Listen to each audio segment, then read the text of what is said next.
Welcome to Daily Reflection with Aneel and Aranha.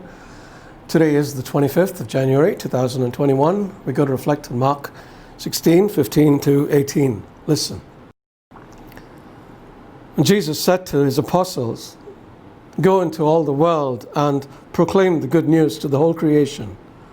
The one who believes and is baptized will be saved, but the one who does not believe will be condemned. And these signs will accompany those who believe. By using my name, they will cast out demons. They will speak in new tongues. They will pick up snakes in their hands. And if they drink any deadly thing, it will not hurt them. They will lay their hands on the sick, and they will recover." The Gospel of the Lord. Today we honor the conversion of Paul. You might know that Paul, also known as Saul, was a devout Jew who was a persecutor of the early church. Then one day he had an encounter with Jesus on the road to Damascus. And overnight he went from persecutor to evangelist, and is one person who did more to spread the gospel than perhaps anybody else. He made 3 missionary journeys across the ancient world, sowing the faith and planting churches wherever he went, despite all the obstacles and hindrances that came his way. There were plenty. In addition to travel challenges that included shipwrecks, he faced cultural resistance, imprisonment, beatings, sleepless nights, false prophets, and much else. Yet he remained undeterred in his zeal to see Christ proclaimed. Now we honor men like Paul, don't we? Often not realizing that the commission Jesus gave him was also a commission that he gave us.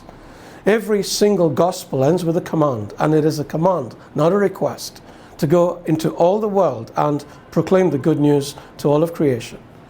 We have some beautiful assurances given to us as well. One is that he will be with us. And 2 is that signs and wonders will take place through him.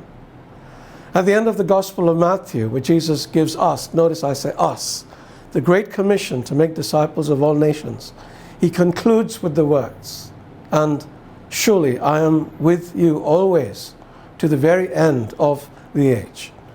Anyone who has chosen to follow Jesus can expect persecution as certainly as we can expect the sun to rise in the morning.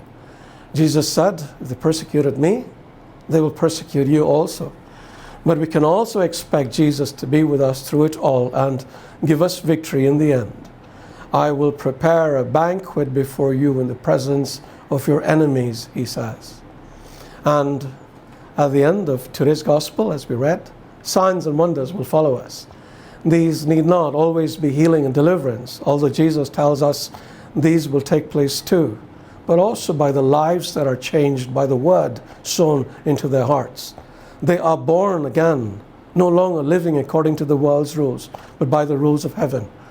This will, of course, bring persecution in turn, because Jesus also said, "If the world hates you, keep in mind that it hated me first.